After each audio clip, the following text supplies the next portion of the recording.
ଏହି ଭିଡ଼ିଓରେ ଆମେ OTET एग्जाम 2025 ପାଇଁ शिशु विकास और शिक्षा विज्ञान बा child development and pedagogy section रो किछि क्वेश्चन डिस्कशन करबा। जो टीचर माने स्पेशल OTET एग्जाम देबा ପାଇଁ प्रिपेयर होछंती तो तांको ପାଇଁ ଏହି भिडियोटी बहुत हेल्पफुल हबो। तो एथिरे किछि हमें सिलेक्टिव क्वेश्चन दैछे से क्वेश्चन गुडी को देखनबा एवं तार आंसर को डिस्कशन करनबा। प्रथम प्रश्न शब्दार्थ स्मृति क्षेत्र रे केउटी सठिक अटे? गाणितिक सूत्र व्यवहार ପାଇଁ स्मरण आवश्यकता, भाषार व्यवहार ପାଇଁ स्मरण आवश्यकता, ना स्थान संपर्कर व्यवहार ପାଇଁ स्मरण आवश्यकता, ना एमानको मध्यरु कोनोसिटी नुह। स्मृति क्षेत्र रे तबे शब्दार्थ स्मृति क्षेत्र रे कोटा सठिक बोली कहैछि हम देखिबा।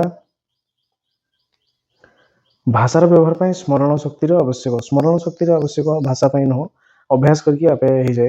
स्थान संपर्कर व्यवहार ପାଇଁ स्मरण ये भी आवश्यक नै। गाणितिक सूत्र गुडी को व्यवहार करिया ପାଇଁ ताको प्रयोग करिया ପାଇଁ हमको मन रखिया ପାଇଁ पड़िबो गाणितिक सूत्र, तेणु ऑप्शन ए ही जवार ठीक आंसर। एहापर 2 नंबर निम्नोक्त प्रतिरूपणर केउटी मनस्तात्विक प्रक्रिया नुहे? मनोजग, परिचयकरण, ना चिन्हटीकरण, ना प्रजनन, प्रतिधारण, अंतकरण, ना पुनःबलन, परिचितिकरण, मनयोग, ना प्रतिधारण, साब्यस्तकरण, अंतकरण। क्वेश्चन कहिछि which one of the following is not a psychological process of modeling? देछि attention, recognition, identification, reproduction, retention, internalization,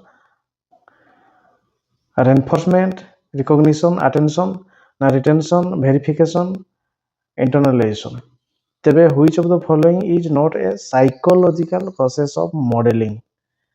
psychological process नुह बोली कहिछि सही हिजबो कोन ना अटेंशन, रिकॉग्निशन आउ आइडेंटिफिकेशन। तो ऑप्शन ए हिजबो राइट आंसर। एफरे 3 नंबर केउटी किशोर मानकर आवेगित विशृंखलार लक्षण भाव परिदृष्ट हुए ना? आवेगिक विशृंखलार लक्षण भाव परिदृष्ट हुए ना? नख कामुड़ा, ना वृद्ध आंगुड़ी चुचुमिबा, ना ठीक पोशाक परिधान करबा, ना चुटी को टाणिबा।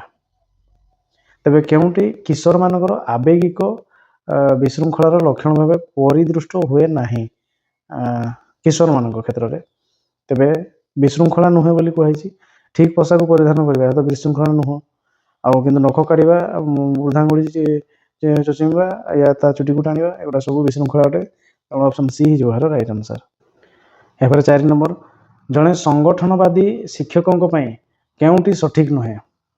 शिक्षार्थी मानक पई समस्या स्थिर करंती और अनुसंधिष्ठु पई परामर्श देथांती, ना शिक्षार्थी मानक बोध शक्तिर विकास पई उत्साहित करंती नाही, ना शिक्षण पई कचित पृष्ठभूमि सृष्टि करथांती, ना शिक्षणर बहुविध व्याख्याकरण पई अनुमति प्रदान करथांती। ते प्रश्न थिला जने संगठनवादी शिक्षकों पई केउटी सठिक नुहे कहिछि। शिक्षार्थी मानक पई समस्या स्थिर करंती और अनुसंधिष्ठु पई परामर्श देथांती, ये ठीक अछि, या करबा उचित। शिक्षार्थी मानक बोध शक्तिर विकास पई उत्साहित करंती नाही, शिक्षार्थी को बोध शक्तिर विकास पई उत्साहित करंती नाही, बोध शक्तिर विकास पई उत्साहित करंती नाही। आ टिके देखिबा शिक्षण पई कचित पृष्ठभूमि सृष्टि करंती, शिक्षण पई पृष्ठभूमि कचित करंती माने कम करंती। तापरे शिक्षणर बहुविध व्याख्याकरण पई अनुमति प्रदान करंती, एटा करबा उचित। तबे हमको ओडवा हला कोटा ना बी एवं सी रे जदि शिक्षण पई कचित पृष्ठभूमि सृष्टि करिया शिक्षण पई पृष्ठभूमि जदि न करबा तबे ओडवा हिजिवो। तापरे बोध शक्तिर विकास पई उत्साहित करंती नाही, एठी देखिबा। तबे बोध शक्ति होची कोन ना मने रखिबा शक्ति। तबे मने रखिबा पई उत्साहित न करबा ठीक अछि, ये चलिबो, किंतु चिंता शक्तिर विकास पई हमें उत्साहित करबा उचित। आ बोध शक्ति को बाध्य करि हबो नाही, तेणु बी टा चलिबो किंतु सी टा ठीक नाही, तेणु ऑप्शन सी हिजबो हेर राइट आंसर। एफर 5 नंबर केउ कार्यक्रमर नामगत शब्द मानकर प्रथम अक्षर को नहीं LATS गठित? केउ कार्यक्रमर नामगत शब्द मानकर प्रथम अक्षर को नहीं LATS गठित? लर्निंग असेसमेंट, ट्रांसफरिंग आउ स्कीम, लर्निंग अचीवमेंट, टेस्टिंग आउट सिस्टम ना लर्निंग अचीवमेंट ट्रैकिंग सिस्टम ना लर्निंग एक्टिविटी टेस्टिंग सिस्टम तेबे LATS ताले कोटा ही हबो ना learning achievement tracking system option C ही जिवो राइट आंसर। एबारे 6 नंबर गोटे परीक्षणर विश्वसनीयतार अभ्यंतरीण सुसंगति निर्धारण करिया पई केउ पद्धतिटी उपयोगी अर्धविभाजन पद्धति ना परीक्षण पुनः परीक्षण पद्धति ना अर्धविभाजन एवं परीक्षण पुनः परीक्षण पद्धति ना एमानकर मध्यरु कोनोसीटी नुह। तो गोटे परीक्षणर विश्वसनीयतार अभ्यंतरीण सुसंगति निर्धारण करिया पई केउ पद्धतिटी हमर उपयोगी बोली कुहाइछि तेबे अर्धविभाजन पद्धति ऑप्शन ए हिजिवो राइट आंसर। एबारे 7 नंबर मानकी परीक्षणर केउ गुण गुड़िक अछि वैधता विश्वसनीयता उपयोगिता ना विश्वसनीयता नमनीयता वैधता उपयोगिता व्यक्ति निष्पत्ता और विश्वसनीयता ना वैधता नमनीयता एवं उपयोगिता तेबे यार आंसर हिजिवो कोन ना वैधता विश्वसनीयता उपयोगिता जोटा कि validity reliability and usability option A हिजिवो राइट आंसर जोटा कि हमर standardize test then option A हिजिवो राइट आंसर। एबारे 8 नंबर परिसंख्यानर अधिक स्थिरता आनिया पई निम्नोक्त केउ विच्युति मापक व्यवहार करा जाय थाए मध्य विच्युति ना मानक विच्युति ना चतुर्थांशक विच्युति ना विस्तृति एबे परिसंख्यानर अधिक स्थिरता आनिया पई हमें कोन करथाउ ना मानक विच्युति नै थाउ ऑप्शन बी हिजिवो राइट आंसर जोटा कि हमर standard deviation option B right answer.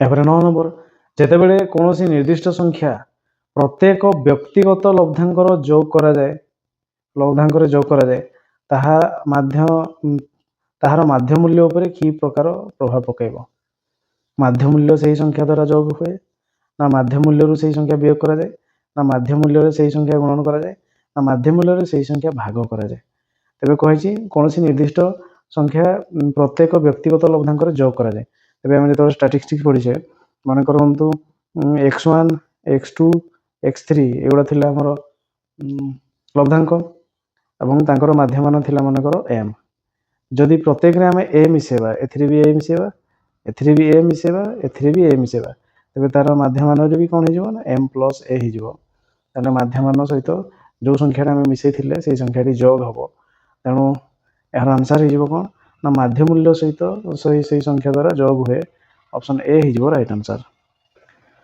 एबारे 10 नंबर अणवर्गीकृत तथ्यावलीर मानक विच्युति मूल्य निर्धारण सूत्र कोटा sigma d square by n root over ना sigma d square by n ना sigma n by d square root over ना सिग्मा d बाय n एबे यार सूत्र हो जिवो कोन ना sigma d square by n तार रूट ओवर ऑप्शन ए हिजिवो राइट आंसर। एबारे 11 नंबर प्रदत्त लब्धांक मानकर गरिष्ठक मूल्य केते देछि लब्धांक देछि 8 8 3 8 4 8 8 4 3 4 8 5 5 एबे गरिष्ठ कोटा हबो ना 3 हबो ना 4 हबो ना 5 हबो ना 8 हबो एटी देखिबा हमें गरिष्ठ केमति परिबा कोटार बारंबारता अधिक अछि एटी 8 रो बारंबारता 1 2 3 अछि तबरे 3 रो बारंबारता केते अछि 3 रो बारंबारता गोटे 4 रो बारंबारता 2 5 रो बारंबारता केते अछि 2 5 रो बारंबारता 2टा तबे अधिक सर्वाधिक किए रहिला 8 रहिला 3 थर तेणु गरिष्ठक हो जिवो किए 8 ए ऑप्शन डी ही जिवो राइट आंसर।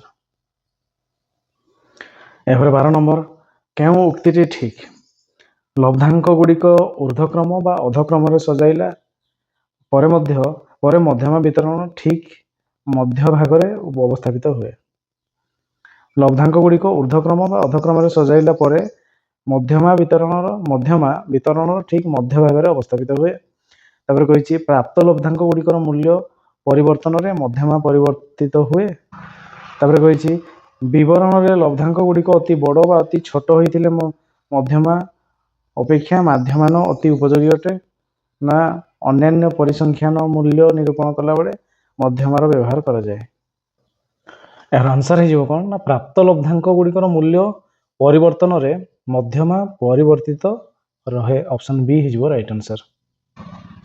एबारे 13 नंबर निम्नलिखित तथ्यावलीर मध्यमा मूल्य केते बेजी तथ्यावली दिछि 18 26 15 20 23 15 9 21 12 24 तार देछि मध्यमा ऑप्शन रे 19 हबो ना 18 हबो ना 17 हबो ना 15 हबो तो केमति करिया एगोटे सबुड़ाक सानू बड़ क्रम सजेवा सबुठ सान हो किए ना 9 9 9 तापर ता 9 तापर हो किए 9 पर रही 9 पर रही किए 12 9 पर 12 12 पर लिखा 15 15 रही पुणी 2 थर 15 15 पर रही 15 पर 18 15 पर 18 18 पर 18 पर 20 20 पर अच्छी 21 21 21 पर अच्छी 21 पर 23 23 पर अच्छी किए 24 24 पर अच्छी किए 26 3 3 6 3 9 के 10 टी तबे 1 2 3 4 5 6 7 8 9 10 टी 10 टी जदि अच्छी तेरे कौन करवा 5 नंबर और 6 नंबर को नेबा से दुटा को मिसेकी जोगफल करके 2 रे हरण करवा 1 2 3 4 5 18 और 20 18 और 20 को जदि जोग करवा केते हेजिवो ना हेजिवो 18 मिश्रण 20 विभक्त 2 18 20 हेगला केते ना 38 विभक्त 2 जे हेजिवो के 19 तेबे तार मध्यमा हेजिवो 19 ऑप्शन ए हेजिवो राइट आंसर। यहाँ 14 नंबर जेतेबेले एक नूतन परीक्षणर लब्धांक गुड़िकु एक मानक सूचक लभ्यांक परीक्षण लब्धांक मानक सहित सहसंबंध स्थापन कराए सेतेबेले केउ प्रकार वैधता निरूपण आवश्यक होता है सहवर्ती ना रचनात्मक ना अभ्यास वैधता ना अंतर्वस्तु वैधता जेतेबेले एक नूतन परीक्षणर लब्धांक गुड़िकु एक मानक सूचक लभ्यांक परीक्षणर लब्धांक मानक सहित सहसंबंध स्थापन कराए सेतेबेले केउ प्रकार वैधता निरूपण कराए यार आंसर हो कौन सहवर्ती ऑप्शन ए हो राइट आंसर। यहाँ 15 नंबर शैक्षिक कार्यक्रम क्षेत्र में शिक्षार्थी अग्रगति लिपिबद्ध करने निम्नोक्त मापनी मध्यरु केउटी व्यवहार करा जाई पारे व्यवहार करा जाई थाए 4 पॉइंट मापनी 5 पॉइंट मापनी ना 3 पॉइंट मापनी ना 6 पॉइंट मापनी तेरे आंसर हो कौन 5 स्टार रेटिंग 5 पॉइंट मापनी ऑप्शन बी हो राइट आंसर।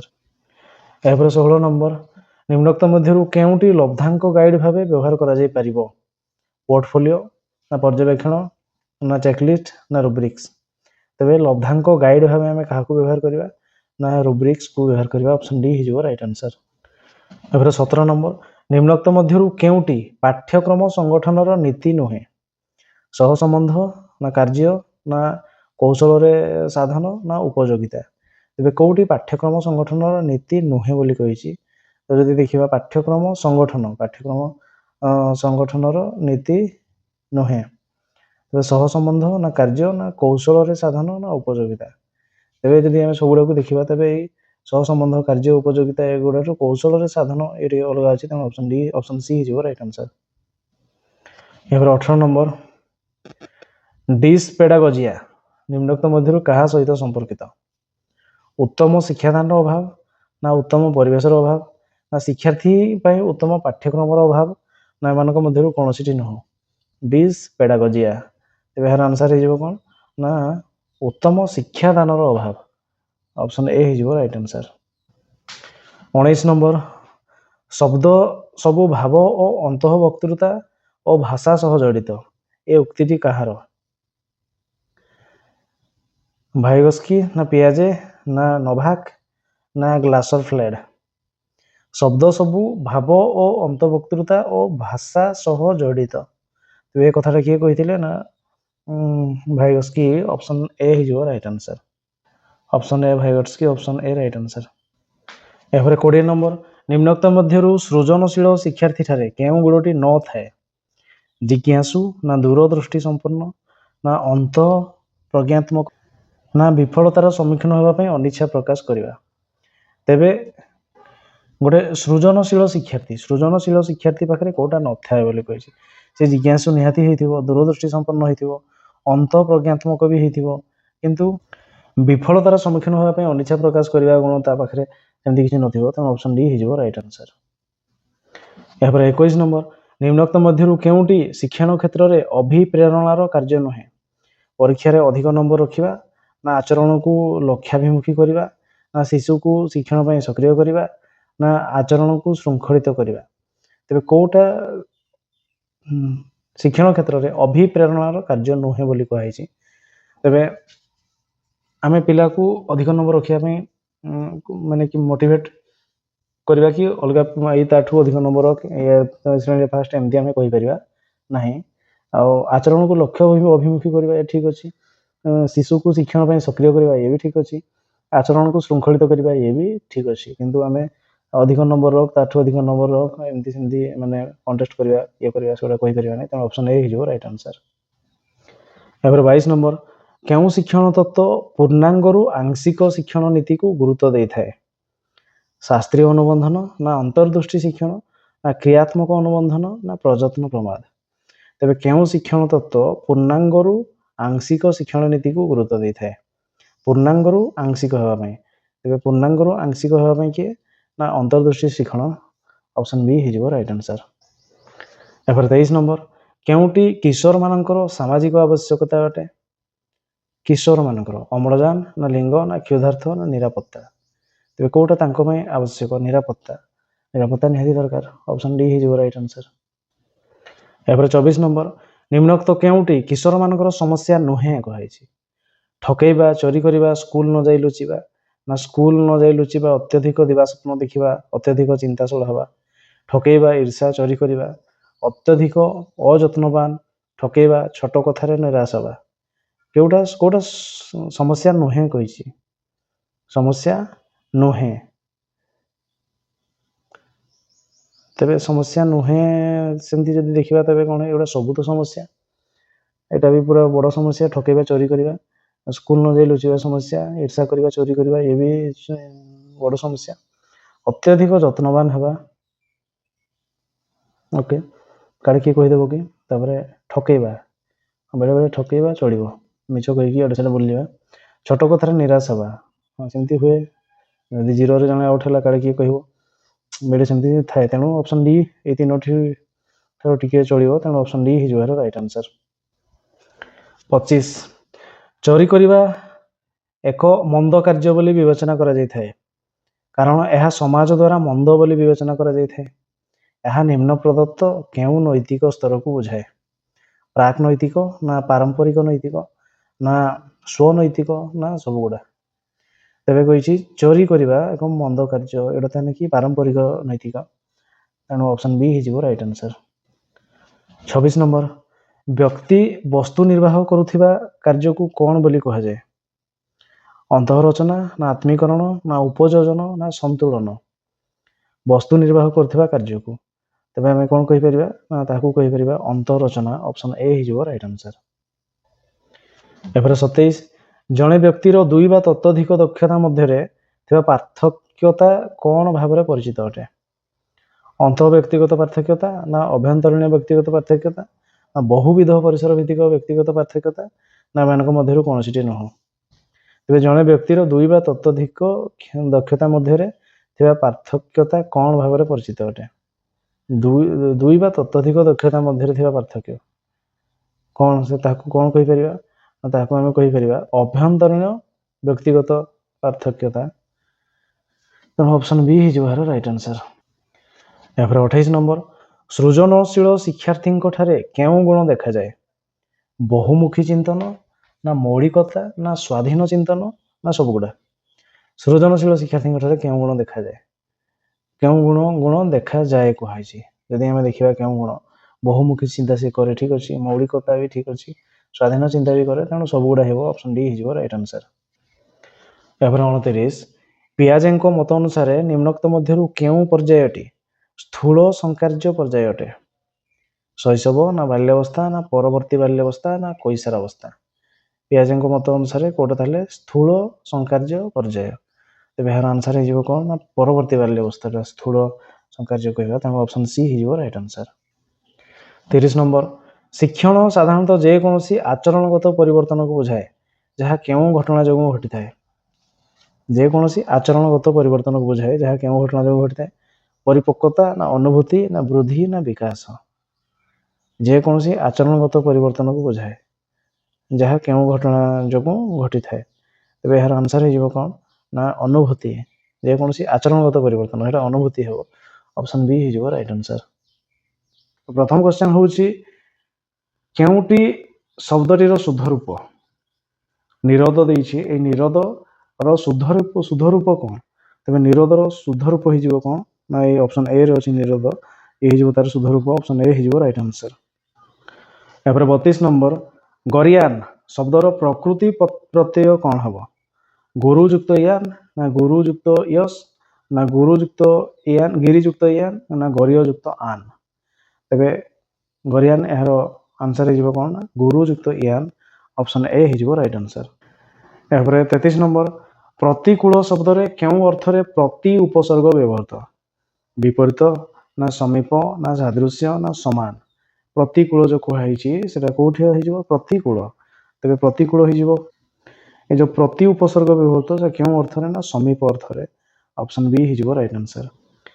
एपर 34 नंबर ईसत यह केउ पद क्रिया ना अव्यय ना सर्वनाम ना विशेषण तबे ईसत यह केउ पद ना यह हि जीवो कोन ना ईसत ईसत होउची विशेषण ऑप्शन डी हि जीवो राइट आंसर। एपर 35 आखु कियारी रे पसिबा रूढ़ीर अर्थ कोन कौनसी कार्य निर्णयकारी न पारिबा ना टिकी निखी परीक्षा करिबा ना संकट रे पड़िबा ना निरर्थक परिश्रम करिबा तबे एहर आंसर हि जीवो कोन ना कौनसी कार्य निर्णय न करि न पारिबा आखु कियारी रे पसिबा ऑप्शन ए हि जीवो राइट आंसर। एपर 36 मुहुर्मुहु मीन नयने रेखांकित पदटी केउ प्रकार अव्यय विकल्पार्थक ना विपसार्थक ना सादृश्यार्थक ना सम्मति सूचक मुहुर्मुहु से मुहुर्मुहु जो अछि सेटा केउ प्रकार अव्यय तेबे से हि जीवो कोन ना विपसार्थक ऑप्शन बी हि जीवो राइट आंसर। एपर 37 नंबर केउटी पवन शब्दर प्रतिशब्द नुहे प्रभंजन ना गंधवह ना अनिल ना बात तेबे कोटा हमर पवन शब्दर प्रतिशब्द नुहे बोली कहिछि तेबे नुहे जीवो किया ना हम जदि कहबा प्रभंजन गंधवह बात एगुडा सब हमर पवनर प्रतिशब्द किंतु अनिल नुह ऑप्शन सी हि जीवो राइट आंसर। एपर 38 विषम शब्दर विपरीत शब्दटी कोन बंधुर ना असम ना विषमता ना सम विषम विषम शब्दर विपरीत हो जीवो किए ना सम ऑप्शन डी हि जीवो राइट आंसर। एहापर एक अनुच्छेद देइछि अनुच्छेदटी पाठ करी निम्नलिखित प्रश्न गुड़िकर प्रश्न संख्या 39 रु 43 पर्यंत तार उत्तर देबा तेबे अनुच्छेदटी होछि अमेरिकान माननकु पूंजीवादी जड़वादी आख्या देई तांको अर्थनैतिक और सामाजिक व्यवस्था को हेयज्ञान करिबा बड़ सहज कथा किंतु जेउ भित्ति उपरे युक्तराष्ट्रर ऐहिक संपद प्रतिष्ठित एवं जेउ सबु कारणरू ताहा एपरी साफल्य मंडित से कारण गुडी को अन्वेषण करिबा दरकार मनीष रुटी बिना बंची पारिबो नाही किंबा खाली भंजीबा निमित्त बंचीबा जीवनर एकमात्र लक्ष्य नुहे मनीष समाजर विकास क्रम रे एपरी अवस्था आसे जेतेबेले कि मनीष मात्र कला संगीत स्थापत्य भास्कर्य प्रति आग्रही होई उठंती जेउ देशर जीवन धारण उपयोगी नित्य नैमित्तिक पदार्थ भरपूर होई रहिछि से देश और से समाज रे स्वतः अनेक लोक कला संस्कृति चर्चा माध्यम रे उन्नत जीवन उपलब्धि प्रति आकृष्ट होई उठिबा स्वाभाविक कथा विंश शताब्दी रे युक्तराष्ट्र रे अवस्था ठीक एया युक्तराष्ट्र फलित विज्ञान और टेक्नोलोजी रो सदुपयोग हेतु अन्न वस्त्र समस्या अति सहज समाधान हो जाइछि ए देशर सामाजिक और राजनैतिक व्यवस्थार लक्ष्य होउछि आर्थिक सच्छलतार भित्ति सुदृढ़ कराई परिबा परे शिक्षा संस्कृति और सूक्ष्म कला प्रति आग्रही सुनागरिक सृष्टि कराइबाकू हेबो सभ्यतार प्रगति लगी शिक्षा और संस्कृतिर विकास सर्वाग्रे लड़ा युक्तराष्ट्र सामाजिक अभ्युदय एपरी अवस्था पहुंचलानी जे सेथिरे संस्कृति प्रसार अग्राधिकार लाभ करिछि ये थिला पैसेज सेथिमे क्वेश्चन रहिछि जीवनर एकमात्र लक्ष्य कौन नुहे धनी होगा चेष्टा करिबा ना खाइबा पई बंची रहिबा ना भोग विलास रे मातिबा ना अन्न वस्त्र समस्या को दूर करिबा तेबे कोटा लक्ष्य नुहे कहिछि केवल खाइबा पई बंची रहिबा एन ऑप्शन बी हि जोहर राइट आंसर। एपर 40 नंबर केउ भଳି देशर लोक उन्नत जीवन उपलब्धि प्रति स्वतः आकृष्ट होइथांती शिक्षा क्षेत्र रे उन्नति करथिबा देश ना संस्कृतिर प्रसार पई यत्नशील देश ना जीवन धारण पई आवश्यक वस्तुर प्राचुर्य थिबा देश ନା କଳା ପ୍ରତି ଆକର୍ଷଣ ସୃଷ୍ଟି କରୁଥିବା ଦେଶ। ତେବେ ଏହାର ଆନ୍ସର ହେଇଯିବ କ'ଣ ନା ଜୀବନ ଧାରଣ ପାଇଁ ଆବଶ୍ୟକ ବସ୍ତୁର ପ୍ରାଚୁର୍ଯ୍ୟ ଥିବା ଦେଶ ଅପସନ୍ ସି ହେଇଯିବ ଏହାର ରାଇଟ୍ ଆନ୍ସର। ଏହାପରେ 41 ନମ୍ବର ଯୁକ୍ତରାଷ୍ଟ୍ରରେ ଅନ୍ନ ବସ୍ତ୍ର ସମସ୍ୟାର ସହଜ ସମାଧାନ କିପରି ହୋଇପାରିଛି? ଫଳିତ ବିଜ୍ଞାନ ଓ ବୈଷୟିକ କୌଶଳ ଉପଯୋଗ ଦ୍ୱାରା, ନା ଉନ୍ନତ କୃଷି ପ୍ରଣାଳୀ ଦ୍ୱାରା, ନା ଶିଳ୍ପ ପ୍ରସାର ଦ୍ୱାରା, ନା ବାଣିଜ୍ୟିକ କାରବାର ବୃଦ୍ଧି ଦ୍ୱାରା। ତେବେ ଯୁକ୍ତରାଷ୍ଟ୍ରରେ ଅନ୍ନ ବସ୍ତ୍ର ସମସ୍ୟାର ସହଜ ସମାଧାନ କିପରି ହୋଇପାରିଛି କୁହାଯାଇଛି। ତ ଏହାର ଆନ୍ସର ହେଇଯିବ କ'ଣ ନା ଫଳିତ ବିଜ୍ଞାନ ଓ ବୈଷୟିକ କୌଶଳ ଉପଯୋଗ ଦ୍ୱାରା। ଅପସନ୍ ଏ ହେଇଯିବ ଏହାର ରାଇଟ୍ ଆନ୍ସର। 42 ନମ୍ବର ସଭ୍ୟତାର ପ୍ରଗତି ଲାଗି ସର୍ବପ୍ରଥମେ କାହାର ବିକାଶ ଆବଶ୍ୟକ? ବିଜ୍ଞାନର, ନା ଶିଳ୍ପର, ନା ଟେକ୍ନୋଲୋଜିର, ନା ଶିକ୍ଷା ଓ ସଂସ୍କୃତିର। ତେବେ ଏହାର ଆନ୍ସର ହେଇଯିବ କ'ଣ ନା ଶିକ୍ଷା ଓ ସଂସ୍କୃତିର। ଅପସନ୍ ଡି ହେଇଯିବ ରାଇଟ୍ ଆନ୍ସର। ତେବେ ସଭ୍ୟତାର ପ୍ରଗତି ଲାଗି ଆମର ଶିକ୍ଷା ଓ ସଂସ୍କୃତି ଦରକାର। Option D right answer. 43 number ଯୁକ୍ତରାଷ୍ଟ୍ରର ଅଭ୍ୟୁଦିତ ସାମାଜିକ ବ୍ୟବସ୍ଥାରେ କ'ଣ ଅଗ୍ରାଧିକାର ଲାଭ କରିଛି? ସମ୍ପ୍ରତି ସଂସ୍କୃତି ପ୍ରସାର, ନା ଅନ୍ନ ବସ୍ତ୍ରର ବ୍ୟବସ୍ଥା, ନା ଶିଳ୍ପ ପ୍ରସାର, ନା ସମାଜ ସଂସ୍କାର। ତେବେ ଯୁକ୍ତରାଷ୍ଟ୍ରର ଅଭ୍ୟୁଦିତ ସାମାଜିକ ବ୍ୟବସ୍ଥାରେ କ'ଣ ଅଗ୍ରାଧିକାର ଲାଭ କରିଛି? ତେବେ ଏହାର ଆନ୍ସର ହେଇଯିବ କ'ଣ ନା ଏହା ସଂସ୍କୃତି ପ୍ରସାର। ଅପସନ୍ ଏ ହେଇଯିବ ରାଇଟ୍ ଆନ୍ସର। ଏହାପରେ 44 ନମ୍ବର କେଉଁଟି ଗୋପୀନାଥ ମହାନ୍ତିଙ୍କର ରଚନା ନୁହେଁ? ଅପହଞ୍ଚ, ନା ମାଟି ମଟାଳ, ନା ରାହୁର ଛାୟା, ନା ଅନ୍ଧ ଦିଗନ୍ତ। କେଉଁଟି ଗୋପୀନାଥ ମହାନ୍ତିଙ୍କର ରଚନା ନୁହେଁ ବୋଲି କୁହାଯାଇଛି। ଏହାର ଆନ୍ସର ହେଇଯିବ କ'ଣ ନା ଅନ୍ଧ ଦିଗନ୍ତ। ଅପସନ୍ ଡି ହେଇଯିବ ରାଇଟ୍ ଆନ୍ସର। ଏହାପରେ 45 କେଉଁଟି ଅଭିବ୍ୟକ୍ତିମୂଳକ ପ୍ରଶ୍ନ? ପ୍ରତିଷେଧକ ଶବ୍ଦକୁ ବାକ୍ୟରେ ବ୍ୟବହାର କର, ନା ହାତୀ ଶବ୍ଦର 2ଟି ପ୍ରତିଶବ୍ଦ ଲେଖ, ନା କେଉଁ ଉପାୟରେ ସ୍ୱାଧୀନତା ଲାଭ କଲେ ତାହା ଚିରଞ୍ଜୀବୀ ହୁଏ, ନା କନଫୁସିୟସଙ୍କ ଗ୍ରନ୍ଥ ଧ୍ୱଂସ କରିବାକୁ କିଏ ନିର୍ଦ୍ଦେଶ ଦେଇଥିଲେ। ତେବେ ଏହାର ଆନ୍ସର ହେଇଯିବ କ'ଣ ନା ପ୍ରତିଷେଧକ ଶବ୍ଦକୁ ବାକ୍ୟରେ ବ୍ୟବହାର କର। ସେଇଟା ହେଉଛି ଅଭିବ୍ୟକ୍ତିମୂଳକ ପ୍ରଶ୍ନ। ଅପସନ୍ ଏ ହେଇଯିବ ରାଇଟ୍ ଆନ୍ସର। ଏହାପରେ 46 କେଉଁଟି ତାତ୍ତ୍ୱିକ ପଠନର ଉଦ୍ଦେଶ୍ୟ ନୁହେଁ? ନୂତନ ଓ କ୍ଲିଷ୍ଟ ଶବ୍ଦ ପରିଚିତ, ନା ଭାଷାଗତ କୌଶଳ ହାସଲ, ନା ମନୋରଞ୍ଜନ, ନା ବ୍ୟାକରଣ ଜ୍ଞାନର ଅଭିବୃଦ୍ଧି। କେଉଁଟି ତାତ୍ତ୍ୱିକ ପଠନର ଉଦ୍ଦେଶ୍ୟ ନୁହେଁ କହିଛି? ତାତ୍ତ୍ୱିକ ପଠନର ଉଦ୍ଦେଶ୍ୟ ନୁହେଁ।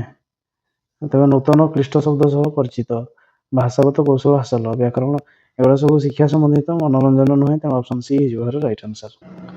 ଏହାପରେ 47 କେଉଁ ମୂଲ୍ୟାୟନ ପାଠ୍ୟକ୍ରମ ମଧ୍ୟରେ ସୀମିତ ନୁହେଁ?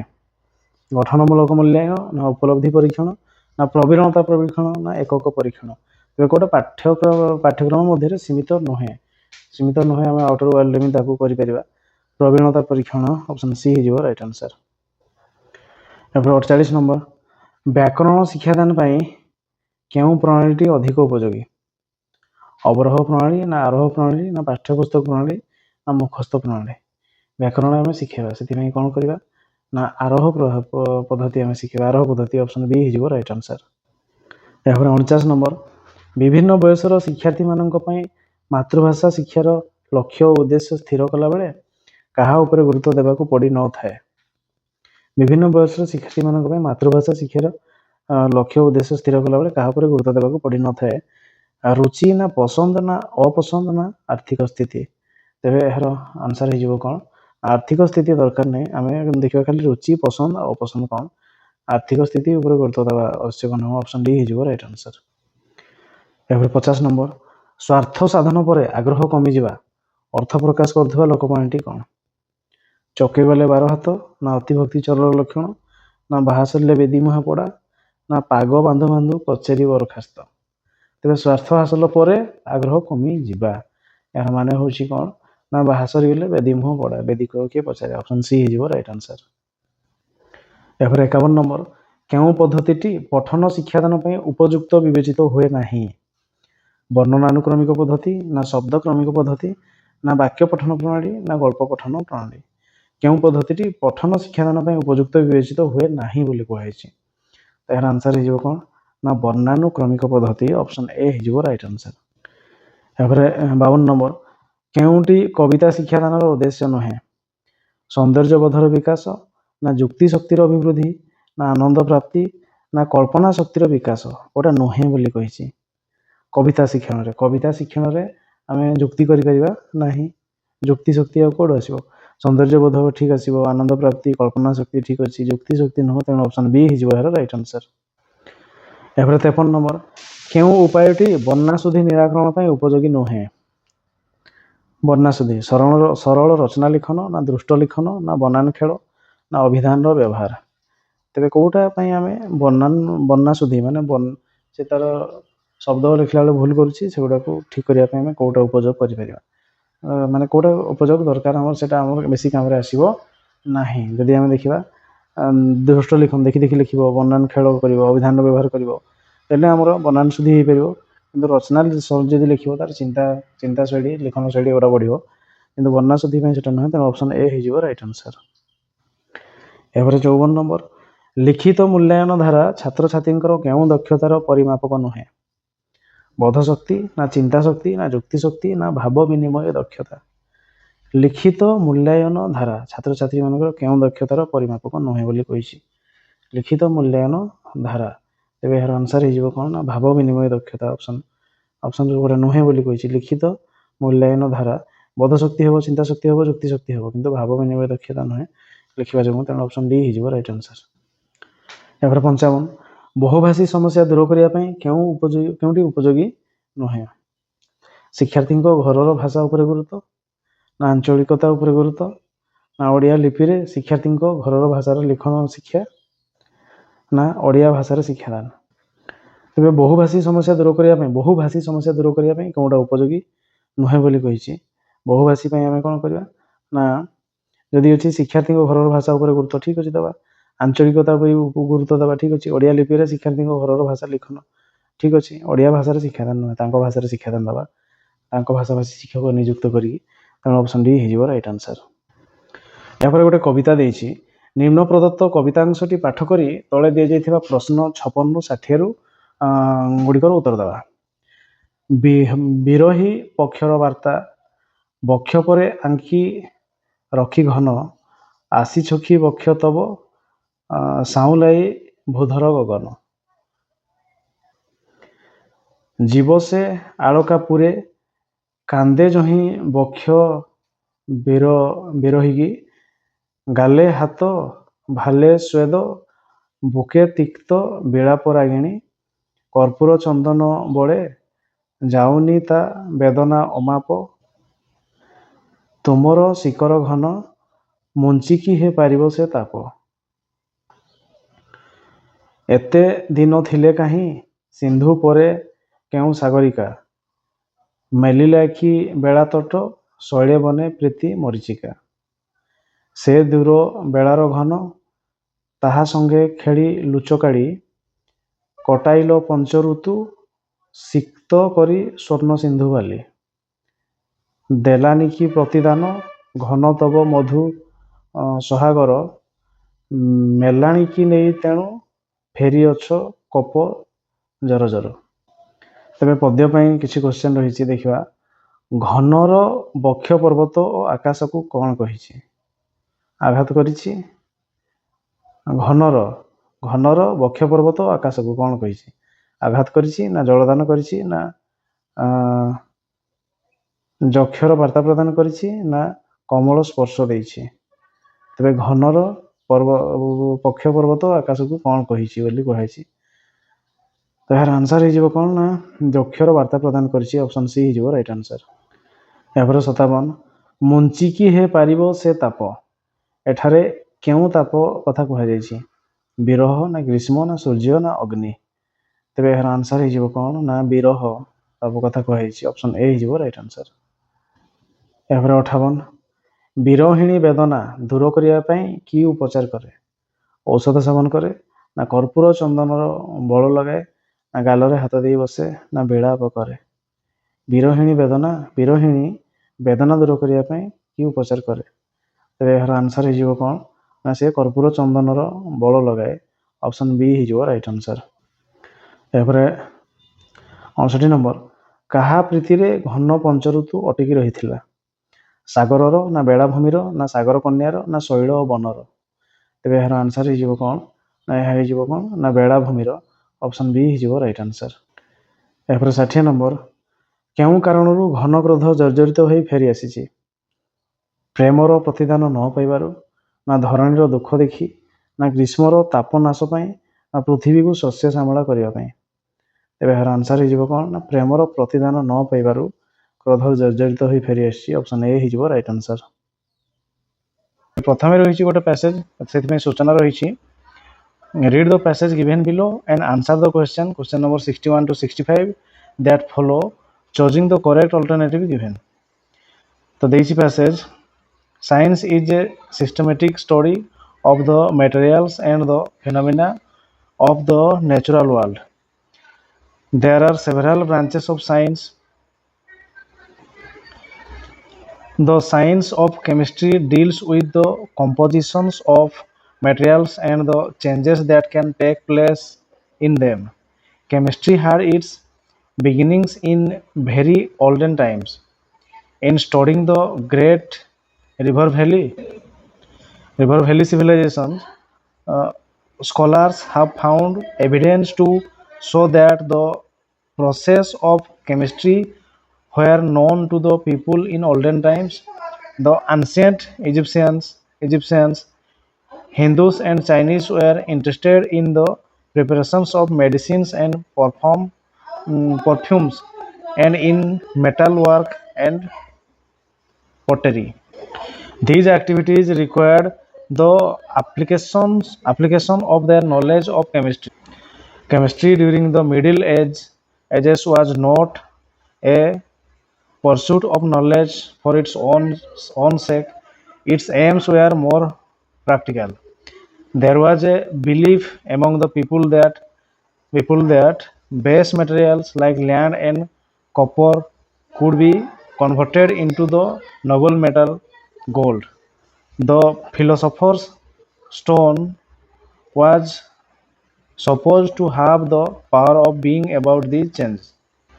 तबे ये थिला पैसेज सेति में क्वेश्चन रही chemistry deals with the dash use of materials ना चेंज ऑफ मटेरियल्स ना constituents of materials and the changes that occur in them ना use of materials and their working process। तो क्वेश्चन थिला chemistry deals with लिखा है chemistry deals with the compositions of materials and the changes that can take place in them। तेणु option C हिजो right answer. यहाँ 62 dash the river valley civilization provide the scholars with the evidence that the process of chemistry was known to the people in olden times। Option रे अछि interested ना the study of ना estimate of ना much thinking about. तो एथिरे देइछि in studying the great river valley civilization कौन अच्छी इन स्टडीइंग तेणु यार आंसर हो कौन ना the study of option B हो राइट आंसर। यापर 63 the philosophers stone was meant for examining base metals ना डिटेक्टिंग नोबल मेटल्स ना changing base metals into gold ना परस्यूट ऑफ नॉलेज। तो there was a belief among the people that base metal like lead and copper could be converted into noble metal gold। base metal तेणु हम कौन ना changing base metal into gold option C हो right answer. यहाँ 64 science is dash study of materials and phenomena of the natural world. A systematic ना an extensive ना an intensive ना unattractive। It देइछि science is a systematic study of the material and phenomena of the natural world। तेणु science is a systematic study of material and phenomena of the natural world। Option A हिजो right answer. 65 in the expression phenomena of the natural world the word phenomena means dash experience na knowledge na observe event ना real object and happening. तो phenomena हिजो कौन ना से हिजो an observe event option C हिजो right answer. Number 66 dictation test the skill of dash listening and speaking ना listening and writing ना रीडिंग। डिक्टेशन जेतेबेले हमें श्रुत लिखन डाकुचे छुआ को तो से कौन करछि प्रथमे शुणुछि तापरे शुणिकी लिखुछि तेणु सेटा कौन हिजो हम पई ना सेटा listening and writing skill develop हो तारो से शुणिबो तापर देखि से लिखिबो तेणु ऑप्शन सी हिजो right answer.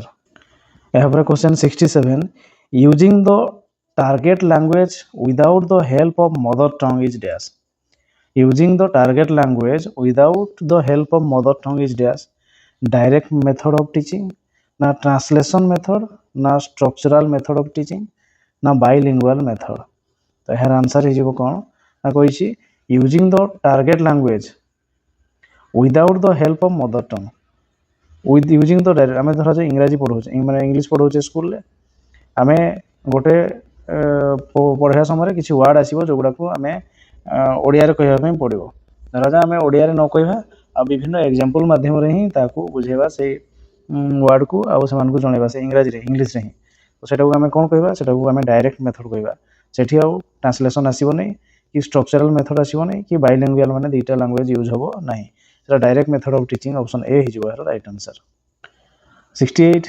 Students explore meaning and information student explore meaning and information after silent reading ना ड्यूरिंग साइलेंट रीडिंग ना बिफोर साइलेंट रीडिंग ना ड्यूरिंग एक्सटेंसिव रीडिंग तो पाठ कौन student explore meaning and information student जिते से कौन गोटे जिन पढ़ुं तार मीनिंग को आउ तार इनफर्मेशन को से एक्सप्लोर करेषण कर खोजिक बाहर केत संभव हम जिते से साइलेंट रीडिंग करते साइलेंट रीडिंग कले बोध ज्ञान अधिक हम से पाठ प्रति तेणु during silent reading option B हो राइट आंसर यहाँ 69 silent reading is a dash pre reading activity ना व्हाइल रीडिंग एक्टिविटी ना पोस्ट रीडिंग एक्टिविटी ना लेसन प्लानिंग एक्टिविटी तेबे साइलेंट रीडिंग आम केतबेले करथाउ ना आम किसी एक्टिविटी करूँ टीचर को उच्च पठन हुए तापरे आम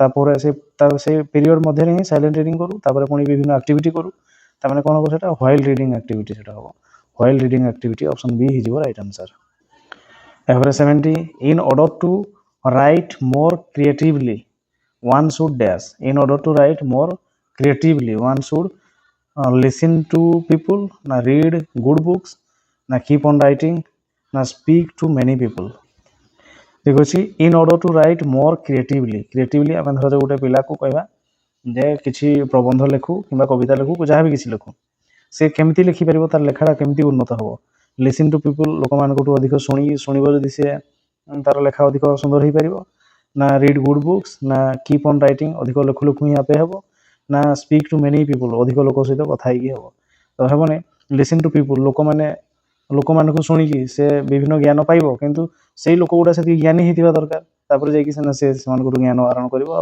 तार क्रिएटिविटी बढ़ो कीप ऑन राइटिंग निजे लिखि लिखि बढ़ो निज मन भितर जहाँ अच्छी निज लिखुव जदि आउ डेभलप केमती हम जहाँ अच्छी से गुड़ा ही घूरी बुलो स्पीक टू मेनी पीपुल सहित कथबार्ता कले जदि ज्ञानी लोक होते सीना नॉलेज पाखु आसो से आमको डायरेक्ट आंसर पाइबा हम कौन हम ना रीड गुड बुक्स जदि आम भल बही पढ़ा डायरेक्ट नॉलेज आम पाइपर छुआटी पाइपर से नॉलेज को तार लेखा मध्य प्रयोग कर तार मोर क्रिएटिवली से लिखिपर तेणु ऑप्शन बी हो राइट आंसर यहाँ 71 reading is a process of information transfer from reading is a process of information transfer from dash text to the reader ना टेक्स्ट टू टेक्स्ट ना द रीडर टू रीडर ना reader to listener reading is a process आम reading करवा reading कले आम कौन हम ना रीडिंग कले इनफॉरमेशन ट्रांसफर हम कौटू ट्रांसफर हम आम बहीटा को रीडिंग करवा से बही जहाँ लिखाई आम मुंड को आसो तेणु कौन हम टेक्स्ट लेखा लेखा टू रीडर से लेखारू रीडर जे पढ़ुची ता मुंड को आसो तेणु ऑप्शन ए हो राइट आंसर यहाँ 72 when young learners are taught to improve their spelling and pronunciation they will dash when young learners are taught to improve their spelling से improve करने चाहते हैं pronunciation उच्चारण improve करने चाहते they will से कौन करेंगे improve their accuracy ना enhance their fluency ना nurture their creativity ना sharpen their listening skill तबे pronunciation बढ़ियो आउ spelling भल हम से कौन करेंगे एनहांस देयर फ्लुएंसी से माने कौन जो पाठ पढ़ा रही क्षिप्रतर करेंगे कथबार्ता टे बढ़ेबे अधिक अधिक द्रुत करेंगे enhance there fluency option be his right answer 73 aesthetic sense is developed through dash prose ना composition ना grammar ना poetry aesthetic sense केतेबेले डेभलप आमर केमिति हेबो aesthetic sense जदि आमे कोन करबा ना आमे कविता पाठ करबा तेबे आमर से क्वालिटी गुडी को डेभलप हो तेन ऑप्शन डी हिजो राइट आंसर यापरे 74 non detail prose develops dash reading non detail आमे जते पढिया आमर गोटे बही थाए डिटेल टेक्स्ट आ नॉन डिटेल खाली गप गुडा थाए आमे डायरेक्ट पढी चलू सेठी आमर कोन डेभलप हो एक्सटेंसिव हो ना इंटेंसिव हो ना क्रिटिकल हो ना क्रिटिकल रीडिंग हो ना एप्रिशिएटिव रीडिंग टा हमर डेभलप हो तो यार आंसर हिजो कोन ना एक्सटेंसिव रीडिंग हमर डेभलप हो ऑप्शन ए हिजो राइट आंसर यापर 75 the natural order of language skill is dash maximum exam रे एटा আছে नेचुरल लैंग्वेज स्किल नेचुरल हो कोन प्रथम हो लिसनिंग करिवो तापरे कहिबो स्पीकिंग करिवो तापरे आसीबो रीडिंग तापरे आसीबो राइटिंग से लिसनिंग तापरे स्पीकिंग रीडिंग तापरे राइटिंग बहुत एग्जाम रे क्वेश्चन रिपीट होए एनो लिसनिंग स्पीकिंग रीडिंग राइटिंग हो कि ऑप्शन बी हे जिवो LSRW skill option B right answer एफर 76 the student is ignorant dash the first rule of grammar the student is ignorant dash the first rule of grammar student is ignorant of hebo na in na at na with the student is ignorant of the first rule of grammar of hebo it dash re of option a is your right answer after 77 we made him dash here we made him to come na to coming na to come na kebolo coming na come we made him come here we made him come here come hebo option D is your right answer after 77 state which of the following is grammatically acceptable achi I said goodbye to them regretfully at the station yesterday I said goodbye to them at the station regretfully yesterday puni dechi I said goodbye to them gratefully yesterday at the station I said goodbye to them yesterday gratefully at the station. So here answer is what? I said goodbye to them regretfully at the station yesterday. I said goodbye to them. I said goodbye to them regretfully at the station yesterday. Option A is your right answer. Average 79. Which of the following sentence is correctly pronounced? Punctuated. The speaker said, please lend me your ear. Now, the speaker said, please lend me your ears. Now, the speaker said, please lend me your ears. It ଦେଇଛି ତ ଏହାକୁ ଆମେ କ'ଣ click କରିବା the speaker said ଅଛି ତେଣୁ ତା ଉପରେ କ'ଣ ହେଇଯିବ ନା ଅଦ୍ଭୁତ ଚିହ୍ନ ଲାଗିଲା the speaker said please ପରେ କମା lend me your ears ପୁଣି ଅଦ୍ଭୁତ ଚିହ୍ନ ଶେଷ ଅପସନ୍ ଡି ହେଇଯିବ ରାଇଟ୍ ଆନ୍ସର ଏହାପରେ 80 he told me that he dashed the work will finish na had finished na has finished na has been finishing he told me that he dashed the work he had finished he told me that he had finished the work option B is your right answer 81 my father taught me grammar the passive voice is dash I had been taught grammar by my father na I was taught grammar by my father na grammar is taught me by my father grammar had been taught to me by my father your answer is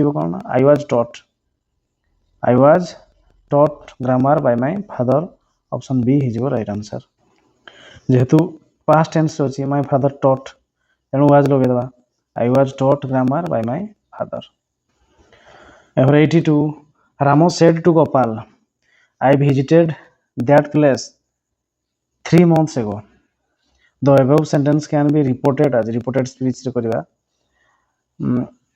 यार answer हिजो कोन ना Ramo said to Gopal array कहबा Ramo told Gopal that Ramo told Gopal that I बदल ही लगेबा visited को has visited that place 2 months ago टा 2 months before ने कोन करबा Ramo said Gopal Ramo said to told Gopal that Ramo told Gopal that I বদলে he has visited that place ଦେଇଛି 3 months ago that place 3 months ago এটা 3 months before হব 3 months before এটি কিন্তু 2 লেখা ହେଇଛି 2 লেখা ହେଇଛି এটি ସବୁ ଗୁଡ଼ାରେ 2 ଲେଖା ହେଇଛି କିନ୍ତୁ 3 ହେବା କଥା 3 months before option D ହେଇଯିବ right answer 83 state which of the following is grammatically acceptable it is time the train left it is time the train should leave it is time the train will leave it is time the train leaves এর answer ହେଇଯିବ କ'ଣ it is time the train left ହେବ option A ହେଇଯିବ ଏହାର right answer 84 state which of the following is grammatically acceptable the cloth is sold by a meter a cloth is sold by the meter the cloth is sold by meter the cloth is sold by an meter ତେବେ ଏହାର answer ଠିକ୍ ହେଇଯିବ କ'ଣ the cloth is sold by a meter ଗୋଟେ metre ହିସାବରେ cloth ବିକ୍ରି କରାଯାଏ the cloth is sold by a meter option A ହେଇଯିବ right answer ଏହାପରେ 85 a person who tells the future by the stars is called an dash जो पर्सनटा future कहि देई पारंती माने तारा मानकर गतिविधि अनुसार ताकू एस्ट्रोनॉट कहबा ना एस्ट्रोनॉमर कहबा ना एस्ट्रोलॉजर कहबा ना एस्केटिक कहबा तो यार आंसर ही जेबो कोन ना एस्ट्रोलॉजर ज्योतिर्विद एस्ट्रोलॉजर ऑप्शन सी ही जेबो right answer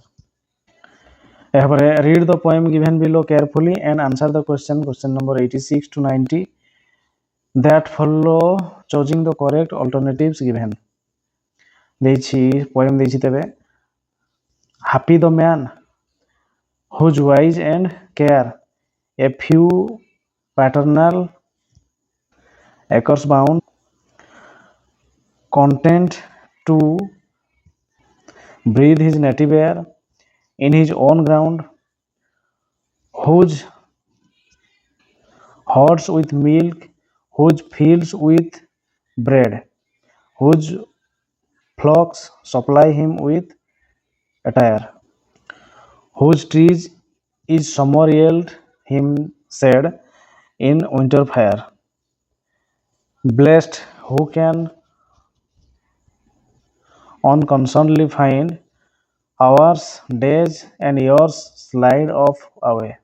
slide soft away in health of body peace of mind quiet by day sound sleep by night study and age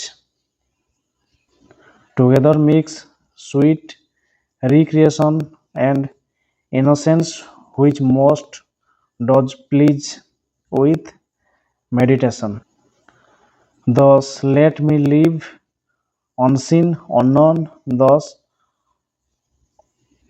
unlamented let me die steal from the world and not a stone tell where I lie तो ये थिला गोटे poem पे question देछि question number 86 the poet is here speaking about the happy life of mankind in general na the modern man in particular na himself na a patient तो यार answer हे जीवो कोन ना mankind in general option A हे जीवो right answer 87 a man according to the poet should live dash to be happy in his native place na in a city na in a quiet place na on a foreign farm तबे यार answer हे जीवो कोन ना in his native place option A हे जीवो right answer 88 the happy man has dash by night disturbed sleep na anxious moments na sound sleep na sweet dreams तो यार answer हे जीवो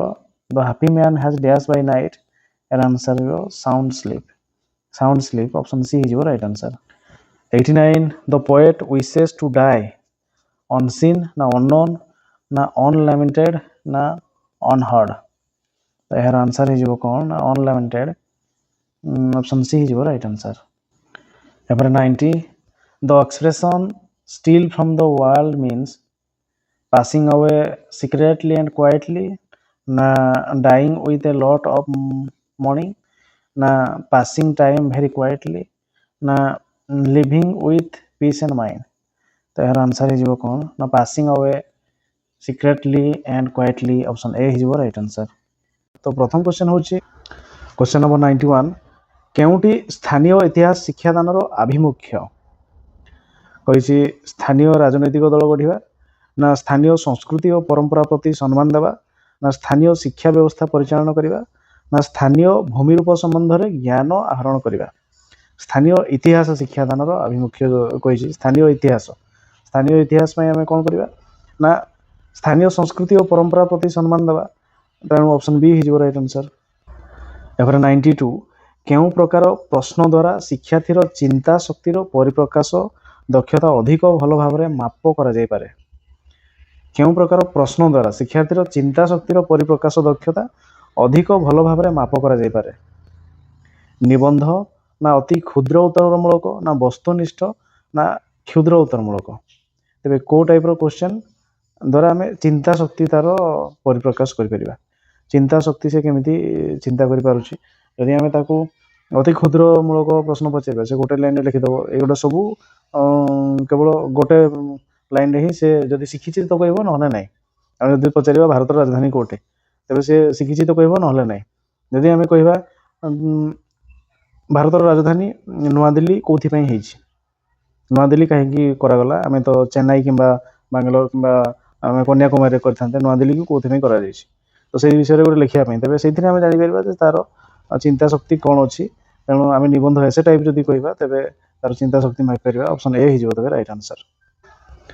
एपर 93 केउटी इतिहास पाठ्यपुस्तकर त्रुटि प्रसंगर वर्णना आकर्षणीय ना प्रसंग गुड़िकर छोट छोट परिच्छेद विभक्त ना प्रसंग गुड़िक मुख्य धारणा उपर आधारित ना प्रसंग ऐतिहासिक व्यक्ति संबंध में अधिक वर्णना कोटा गोटे त्रुटि कह आम इतिहास पाठ्यपुस्तकर जदि कह प्रसंगर वर्णना आकर्षणीय तो यह त्रुटि हो पार ना प्रश्न गुड़िक मुख्य धारणा उपर आधारित एटा भी ठीक अच्छे प्रसंग ऐतिहासिक व्यक्ति संबंध में अधिक वर्णना ये भी ठीक अच्छे कि प्रसंग गुड़िकर छोट छोट परिच्छेद विभक्त प्रसंग गुड़िक छोट छोट परिच्छेद विभक्त है आम त्रुटि हो पाए कारण अधिक कारण छोट छोट परिच्छेद जब कह तेज अधिक विस्तृत ज्ञान आम दे पार ना खाली जस्ट टिके से नॉलेज पाइब तेणु ये ऑप्शन बी हो प्रश्न राइट आंसर। 94 केउटी इतिहास शिक्षादान में सबुठारु वास्तव पद्धति गल्प कथन ना उच्च ना वर्णनात्मक ना नाटकाभिनय तेरे कोटा आमर वास्तव पद्धति आम कहवा तेरे आम कौन करवा ना गल्प कथन रे वास्तव पिलाटी केवल शुणव वर्णन भी से शुणव उच्च मैंने सोर्स मटेरियल उच्च रे भी से वास्तव अनुभूति पाइपर ना नाटक अभिनय आम जदि अशोकर नाटक अशोक विषय पढ़ाऊे तेज अशोकर भाई तार कलिंग युद्ध सहित संपर्क सेमती जदि आम नाटक अभिनय करवा तेज से अधिक वास्तव नॉलेज पाइब ऑप्शन डी हो राइट आंसर। यापर 95 नंबर ऐतिहासिक घटनावली अध्यापन केउटी अधिक सहायक होई न थाए कही समय रेखा ना मार्गदर्शी पुस्तिका ना पाठ्यपुस्तक ना सहायक पुस्तक तेरे कौटा अधिक आमर सहायक नुहे तेरे यार आंसर हो कौन ना जदि आम देखा समय रेखा आम निहाती दरकार टाइम लाइन पाठ्यपुस्तक तो निहाती दरकार सहायक पुस्तक जदि किसी दरकार तेज करवा किंतु शिक्षक मार्गदर्शिका पुस्तक जदि एटार किसी आवश्यक नहीं तेणु ऑप्शन बी हो राइट आंसर। यापर 96 केउ सामाजिक मूल्यबोध इतिहास शिक्षा सहित संपृक्त नुहे श्रृंखलागत विकास ना आंतर्जातिकता ना सामाजिक और सांस्कृतिक ज्ञान ना सृजनशीलता तेज केउ सामाजिक मूल्यबोध इतिहास शिक्षा सहित संपृक्त नुहे कही जब देखा श्रृंखलागत विकास निहाती आम आवश्यक हम मैंने शिखुचे आम आंतर्जातिकता आम निहाती से विषय ज्ञान अर्जन करुचे सामाजिक और सांस्कृतिक ज्ञान भी आम ज्ञान आहरण करुचे सामाजिक इतिहास शिक्षा द्वारा किंतु सृजनशीलता कविता लिखा गीत लिखा एगुड़ा इतिहास शिक्षादान सहित नुह साहित्य भाषा एगुड़ा सहित सृजनशीलता आसो तेणु ऑप्शन डी हो यार राइट आंसर। यापर 97 केउटी इतिहास शिक्षादान ज्ञान भित्तिक शैक्षिक उद्देश्य अतीत घटनावली भविष्यत को आकलन करवा ना अतीत घटनावली वर्तमान को आकलन करवा ना अतीत घटना को स्मरण करवा ना अतीत घटना सहित जड़ित चित्र को आकलन करवा तेज केउटी इतिहास शिक्षादान ज्ञान भित्तिक शैक्षिक उद्देश्य अटे बोली कही तो यार आंसर हो कौन ना ज्ञान भित्तिक हम कौन ना अतीत घटना को स्मरण करवा अतीत घटना को स्मरण करवा ऑप्शन सी हो राइट आंसर। एपर 98 सामाजिक विज्ञान पाठर बोध उद्देश्य सहित केउटी संपृक्त नुहे बोध उद्देश्य सहित गोटा नुहे कही अर्थनीति और देशर प्रगति मध्य संपर्क निर्णय ना विभिन्न ऐतिहासिक स्थान को मानचित्र दर्शाइबा ना विभिन्न अंचल गमनागमन क्षेत्र में पार्थक्य दर्शाइबा ना परिवेश परिवर्तन कारण दर्शाइबा। तेज जदि देखा बोध उद्देश्य सहित कौटा संपृक्त नुहे बोध माने मेंटल एबिलिटी आसो अर्थनीति और देशर प्रगति मध्य संपर्क निर्णय करवा भाई चिंतिक कहवाई पड़ो ठीक अच्छे विभिन्न अंचल गमनागमन क्षेत्र में पार्थक्य दर्शाइबा ये भी बोध उद्देश्य आसो अच्छी परिवेश परिवर्तन कारण दर्शाइबा ये भी बोध उद्देश्य आसो किंतु विभिन्न ऐतिहासिक स्थान को मानचित्र दर्शाइबा ये तार मसल मसल काम कर शारीरिक आसो तेणु ऑप्शन बी हो राइट आंसर जहाँकि बोध उद्देश्य नुह। 99 उच्च प्राथमिक शिक्षा क्षेत्र में आवेगात्मक उद्देश्य चयन निमंते केउटी प्रযোज्य नुहे छात्र मानकर संभाव्य शिक्षण परिणाम ना शिक्षार्थी मानकर दक्षता आग्रह और रुचि ना अनुष्ठानिक सुविधा और सुजोग ना शिक्षक मानकर कार्यदक्षता। उच्च प्राथमिक शिक्षा क्षेत्र में आवेगात्मक उद्देश्य चयन निमंते केउटा नुहे बोली कही कौटा आवेगात्मक चयन नुहे आवेग छात्र छात्री मानकर संभाव्य शिक्षण परिणाम ना शिक्षार्थी मानकर दक्षता आग्रह और रुचि ना आनुष्ठानिक सुविधा सुजोग आवेग सहित किसी मेल खाऊ नहीं तेणु ऑप्शन सी हो राइट आंसर। क्वेश्चन नंबर 100 केउटी सामाजिक पाठ शिक्षादान परिसरभुक्त नुहे कही आधुनिक समाजर अर्थनैतिक और भौगोलिक अवस्था ना अतीतर गौरवमय परंपरा ना सामाजिक घटनावलीर पुनः परिप्रकाश संभावना ना आधुनिक समाजर नैतिक और धार्मिक चेतना तबे केउटी सामाजिक पाठ शिक्षादान परिसरभुक्त नुहे सामाजिक पाठ से नुहे कही देखिए आधुनिक समाजर अर्थनैतिक भौगोलिक अवस्था निहाती आसो अतीतर परंपरा भी आसो सामाजिक घटनावलीर परिप्रकाश भी आसो आधुनिक नैतिक धार्मिक चेतना एगुड़ा आवश्यक नहीं तेणु ऑप्शन डी हो राइट आंसर। यहाँ 101 भारतीय संविधान जरूरीकालीन धारागुड़िक केउं देशर संविधान द्वारा प्रभावित जर्मनी वेमार रिपब्लिक ना जुक्तराष्ट्र अमेरिका ना कानाडा ना स्विट्जरलैंड एमरजेंसी आमर कौटू एमरजेंसी जर्मनी वेमार रिपब्लिक रही ऑप्शन ए हो राइट आंसर। एपर 102 केउटी चाप गोष्ठीर कार्य नुहे सांसद मानक प्रभावित करवा ना गोष्ठी स्वार्थ रक्षा करवा ना जनमत प्रभावित करवा ना निर्वाचन लड़वा तेज चाप गोष्ठी चाप पकई जो मैंने सांसद मानक प्रभावित करवा निहाती दाबी पूरण कर गोष्ठी स्वास्थ्य रक्षा करने निहाती दाबी प्रयोग कर जनमत मान प्रभावित करने भी कम निर्वाचन लड़वा चाप गोष्ठी कम नुहे तेणु ऑप्शन डी हो राइट आंसर। एपर 103 ओडिशार निर्वाचन कमिशन को किए बहिष्कार करिपारंती निर्वाचन कमिशनर को किए बहिष्कार करिपारंती राज्यपाल ना मुख्यमंत्री ना मुख्य निर्वाचन कमिशनर ना राष्ट्रपति तेज निर्वाचन कमिशन को किए बहिष्कार करिपारंती बहिष्कार करने पावर कहाटी अच्छी ना राष्ट्रपति पाखे अच्छी ऑप्शन डी हो राइट आंसर। एपर 104 केउं बिल पार्लियामेंट आगत करने पूर्व राष्ट्रपति मंजूरी आवश्यक हुए कौन सी राज्यर नाम परिवर्तन बिल ना कौन सी राज्यर सीमा परिवर्तन बिल ना संयुक्त तालिकास्थ विषय संपर्कित बिल ना अर्थ बिल तेज यार आंसर हो कौन ना अर्थ बिल ऑप्शन डी हो राइट आंसर। एपर 105 केउंटी अर्थनैतिक अधिकार अटे संपत्तिगत अधिकार ना चुक्ति करने अधिकार ना शिक्षागत अधिकार ना निजुक्ति पाइबा अधिकार अर्थनैतिक अधिकार को जब आम जा तेज संपत्तिगत अधिकार हम अर्थनैतिक अधिकार ऑप्शन ए हो राइट आंसर। एपर 106 केउ माने भारत में आईन शासन व्यवस्था प्रवर्तन करथिले आईन शासन मराठा ना मोगल ना फरासी ना ब्रिटिश कौ माने आईन शासन मराठा माने ऑप्शन ए हो राइट आंसर।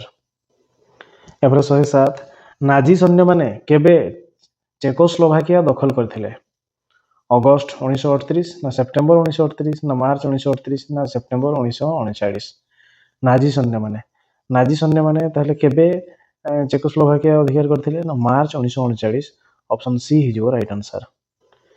108 वाटरलू युद्ध रे नेपोलियन को केउं इंग्रज सेनाध्यक्ष परास्त करथिले वाटरलू युद्ध रे नेपोलियन को केउं इंग्रज सेनाध्यक्ष परास्त करथिले नेल्सन ना वेलिंगटन ନା ଆର୍ଥର ୱେଲସ୍ଲି ନା ଫ୍ରେଡରିକ୍ ୱିଲିୟମ। ତେବେ ଏହାର ଆନ୍ସର ହେଇଯିବ କ'ଣ ନା ୱେଲିଂଟନ ଯିଏକି ନେପୋଲିୟନକୁ ପରାସ୍ତ କରିଥିଲେ ୱାଲ୍ଟର ଯୁଦ୍ଧରେ। ଅପସନ ବି ହେଇଯିବ ରାଇଟ୍ ଆନ୍ସର। ଏହାପରେ 109 ନମ୍ବର 1799ରେ ଫରାସୀମାନେ କେଉଁ ରାଜବଂଶ ବିରୋଧରେ ବିଦ୍ରୋହ କରିଥିଲେ? ହାନୋଭର ନା ରୋମାନୋଭ ନା ବର୍ବନ ନା ଟ୍ୟୁଡର। ତେବେ 1779ରେ ଫରାସୀମାନେ କେଉଁ ରାଜବଂଶ ବିରୋଧରେ ବିଦ୍ରୋହ କରିଥିଲେ? ଏହାର ଆନ୍ସର ହେଇଯିବ କ'ଣ ନା ହାନୋଭର ରାଜବଂଶ ବିରୋଧରେ। ଅପସନ ଏ ହେଇଯିବ ରାଇଟ୍ ଆନ୍ସର। ଏହାପରେ 110 ବଇତାଳ ମନ୍ଦିର କେଉଁ ରାଜବଂଶର ରାଜତ୍ୱ ସମୟରେ ନିର୍ମାଣ କରାଯାଇଥିଲା? ବଇତାଳ ମନ୍ଦିର। ଭୌମକର ନା ଗଙ୍ଗ ନା ଷୋଳୋତ୍ତବ ନା ଭୋଇ ବଂଶ। ତେବେ ବଇତାଳ ମନ୍ଦିର କେଉଁ ରାଜବଂଶ ରାଜତ୍ୱ ସମୟରେ ନିର୍ମାଣ କରାଯାଇଥିଲା? ଏହାର ଆନ୍ସର ହେବ କ'ଣ ନା ଭୌମକର ରାଜବଂଶ। ଅପସନ ଏ ହେଇଯିବ ରାଇଟ୍ ଆନ୍ସର। ଏହାପରେ 111 ମୁକୁନ୍ଦ ଦେବ କେଉଁ ଯୁଦ୍ଧରେ ପରାସ୍ତ ହୋଇଥିଲେ? ଗହିରୀ ଟିକିରି ନା ମନ୍ଦାରନ ନା ଦେବରକୋଣ୍ଡା ନା କଣ୍ଡାଭିଡୁ। ମୁକୁନ୍ଦ ଦେବ ଯୁଦ୍ଧରେ ପରାସ୍ତ ହୋଇଥିଲେ କ'ଣ ନା ଗହିରୀ ଟିକିରି। ଅପସନ ଏ ହେଇଯିବ ରାଇଟ୍ ଆନ୍ସର। 112 ସୁରେନ୍ଦ୍ର ସାଏ ରାଜପୁତ ଖିଣ୍ଡାର କେଉଁ ବଂଶଜ ଥିଲେ? ଗଣ୍ଡ ନା ଚୌହାନ ନା ସଣ ନା ଭିଞ୍ଜାଲ। ସୁରେନ୍ଦ୍ର ସାଏ ତେବେ କୋଉ ବଂଶର ଥିଲେ? ନା ସେ ଚୌହାନ ବଂଶ। ଅପସନ ବି ହେଇଯିବ ରାଇଟ୍ ଆନ୍ସର। ଏପରେ 113 1919ରେ କାହିଁକି ହଣ୍ଟର କମିଟି ଗଠନ କରାଯାଇଥିଲା? ଭାରତରେ ରାଓଲାତ ଆଇନର ପ୍ରଭାବ ଅନୁଧ୍ୟାନ କରିବା ପାଇଁ ନା 1919 ଭାରତ ଶାସନ ଆଇନର କାର୍ଯ୍ୟକାରିତା ସମ୍ପର୍କରେ ଅନୁଧ୍ୟାନ କରିବା ପାଇଁ ନା ଜାଲିଆନାୱାଲାବାଗ ହତ୍ୟାକାଣ୍ଡର ତଦନ୍ତ ପାଇଁ ନା ଭାରତର ଖିଲାଫତ ଆନ୍ଦୋଳନର କାରଣ ଜାଣିବା ପାଇଁ। ତେବେ ହଣ୍ଟର କମିଟି କୋଉଥିପାଇଁ ଗଠନ କରାଯାଇଥିଲା? ଏହାର ଆନ୍ସର ହେଇଯିବ କ'ଣ ନା ଜାଲିଆନାୱାଲାବାଗ ହତ୍ୟାକାଣ୍ଡର ତଦନ୍ତ ପାଇଁ। ଅପସନ ସି ହେଇଯିବ ରାଇଟ୍ ଆନ୍ସର। ଏହାପରେ 114 ଓଡ଼ିଶାରେ ସାରଙ୍ଗଗଡ଼ ଦୁର୍ଗ କିଏ ନିର୍ମାଣ କରିଥିଲେ? ଖାରବେଳ ନା ହମ୍ବିର ଦେବ ନା ଚଡ଼ଗଙ୍ଗ ଦେବ ନା କପିଳେନ୍ଦ୍ର ଦେବ। ସାରଙ୍ଗଗଡ଼ ଦୁର୍ଗ କିଏ ନିର୍ମାଣ କରିଥିଲେ? ସେ ହେଉଛନ୍ତି ଚଡ଼ଗଙ୍ଗ ଦେବ। ଅପସନ ସି ହେଇଯିବ ରାଇଟ୍ ଆନ୍ସର। ଏହାପରେ 115 ପରିବ୍ରାଜକ ଇବନ ବତୁତା କେଉଁ ଦେଶରୁ ଆସିଥିଲେ? ଆଫ୍ରିକା ନା ଫ୍ରାନ୍ସ ନା ଜାପାନ ନା ଚୀନ। ଇବନ ବତୁତା ଆଫ୍ରିକାରୁ ଆସିଥିଲେ। ଅପସନ ଏ ହେଇଯିବ ରାଇଟ୍ ଆନ୍ସର। ଏହାପରେ 116 କେଉଁ ମୋଗଲ ସମ୍ରାଟ ମାନସବଦାରୀ ପ୍ରଥା ପ୍ରଚଳନ କରିଥିଲେ? ଆକବର ନା ଜାହାଙ୍ଗୀର ନା ଶାହଜାହାନ ନା ଔରଙ୍ଗଜେବ। ମାନସବଦାରୀ ପ୍ରଥା କିଏ ପ୍ରଚଳନ କରିଥିଲେ? ନା ସେ ହେଉଛନ୍ତି ଆକବର। ଅପସନ ଏ ହେଇଯିବ ରାଇଟ୍ ଆନ୍ସର। ଏହାପରେ 117 ପଞ୍ଚମହଲ କେଉଁ ଦୁର୍ଗ ଭିତରେ ଅବସ୍ଥିତ? ଆଗ୍ରା ନା ଫତେପୁର ସିକ୍ରି ନା ଲାଲକିଲ୍ଲା ନା ଦିଲ୍ଲୀ ସ୍ଥିତ ପୁରୁଣା କିଲ୍ଲା। ପଞ୍ଚମହଲ କୋଉଠି ଅଛି? ପଞ୍ଚମହଲ ହେଉଛି ଫତେପୁର ସିକ୍ରି। ଫତେପୁର ସିକ୍ରିରେ ଅବସ୍ଥିତ। ଅପସନ ବି ହେଇଯିବ ରାଇଟ୍ ଆନ୍ସର। ଏହାପରେ 118 ତୁଗଲକନାମାର ରଚୟିତା କିଏ? ଅମୀର ଖୁସରୁ ନା ଅମୀର ହସନ ଦେହଲୱି ନା ଆଲବେରୁନି ନା ମିନହାଜ ଉସ୍ ସିରାଜ। ତୁଗଲକନାମାର ରଚୟିତା ହେଉଛନ୍ତି କିଏ? ନା ଅମୀର ଖୁସରୁ। ଅପସନ ଏ ହେଇଯିବ ରାଇଟ୍ ଆନ୍ସର। ଏହାପରେ 119 ଦିଲ୍ଲୀର ହଜଖାସ କିଏ ନିର୍ମାଣ କରିଥିଲେ? ଆଲାଉଦ୍ଦିନ ଖିଲଜି ନା ଇଲତୁତମିଶ ନା ଫିରୋଜ ତୁଗଲକ ନା ମହମ୍ମଦ ତୁଗଲକ। ଦିଲ୍ଲୀର ହଜଖାସ କିଏ ନିର୍ମାଣ କରିଥିଲେ? ଦିଲ୍ଲୀର ହଜଖାସ ନିର୍ମାଣ କରିଛି କିଏ? ନା ଆଲାଉଦ୍ଦିନ ଖିଲଜି। ଅପସନ ଏ ହେଇଯିବ ରାଇଟ୍ ଆନ୍ସର। ଏହାପରେ 120 ଦିଲ୍ଲୀ ସୁଲତାନି ଶାସନ ସମୟରେ କିଏ ସମାଚାର ବିଭାଗର ମୁଖ୍ୟ ଥିଲେ? ୱାଜିର ନା ବାରିଦ ଇ ମାମାଲିକ ନା ଦିୱାନ ଇ ଇନସା ନା ୱାକିଲ ଇ ଦର। ସୁଲତାନି ଶାସନ ସମୟରେ ଦିଲ୍ଲୀରେ ସମାଚାର ବିଭାଗର ମୁଖ୍ୟ କିଏ ଥିଲେ? ନା ସେ ହେଉଛନ୍ତି ବାରିଦ ଇ ମାମାଲିକ। ଅପସନ ବି ହେଇଯିବ ରାଇଟ୍ ଆନ୍ସର। 121 ନମ୍ବର କେଉଁ ପ୍ରକାର ପୁସ୍ତକ ଉଭୟ ବିଷୟଗତ ଜ୍ଞାନ ଓ ପଦ୍ଧତି ଜ୍ଞାନର ସମାହାର? ତଥ୍ୟ ପୁସ୍ତକ ନା ଶିକ୍ଷକ ସହାୟକ ପୁସ୍ତିକା ନା ପାଠ୍ୟ ପୁସ୍ତକ ନା ଅଭ୍ୟାସ ପୁସ୍ତିକା। କେଉଁ ପ୍ରକାର ପୁସ୍ତକ ଉଭୟ ବିଷୟଗତ ଜ୍ଞାନ ବି ଥିବ ଆଉ ପଦ୍ଧତି ଜ୍ଞାନ ବି ଥିବ? ତ ଏହା ହେଇଯିବ କ'ଣ ନା ଏହା ହେଇଯିବ ଶିକ୍ଷକ ସହାୟକ ପୁସ୍ତିକା, ଯେଉଁଥିରେ କି ପଦ୍ଧତି ଜ୍ଞାନ ସବୁ ରହିଛି। ଅପସନ ବି ହେଇଯିବ ରାଇଟ୍ ଆନ୍ସର। ଏହାପରେ 122 ନିମ୍ନୋକ୍ତ କେଉଁ ପରୀକ୍ଷାଗାରର ସମ୍ବଳଟି ଭୂଗୋଳ ଶିକ୍ଷାଦାନରେ ବିଶେଷ ଭାବେ ବ୍ୟବହୃତ ହୋଇନଥାଏ? ଭୂଗୋଲକ ନା ପ୍ରତିରୂପ ନା ବୃଷ୍ଟିମାପକ ଯନ୍ତ୍ର ନା ସମୟରେଖା। କୋଉଟା ତାହେଲେ ଭୂଗୋଳ ଶିକ୍ଷାଦାନରେ ବିଶେଷ ଭାବରେ ବ୍ୟବହୃତ ହୁଏ ନାହିଁ। ତେବେ ଯଦି ଆମେ ଦେଖିବା ସମୟ ରେଖାଟା ଆମର ଇତିହାସ ପାଇଁ ମସିହା ଯେତେ ସବୁ ରହିଥିବ, ତେଣୁ ଅପସନ୍ ଡି ହେଇଯିବ ରାଇଟ୍ ଆନ୍ସର, ଯାହାକି ଆମର ଭୂଗୋଳ ଶିକ୍ଷାଦାନରେ ବିଶେଷ ଭାବରେ ତାର ଆବଶ୍ୟକ ନାହିଁ। ଏହାପରେ 123 ନମ୍ବର, ଶିକ୍ଷାର୍ଥୀମାନଙ୍କର ସମସ୍ତ କାର୍ଯ୍ୟ ଲକ୍ଷ୍ୟ ହାସଲ ଉପରେ କେନ୍ଦ୍ରୀଭୂତ ହେବା ଆବଶ୍ୟକ। ଏହା ଶିକ୍ଷଣ କାର୍ଯ୍ୟର କେଉଁ ଉପାଦାନ?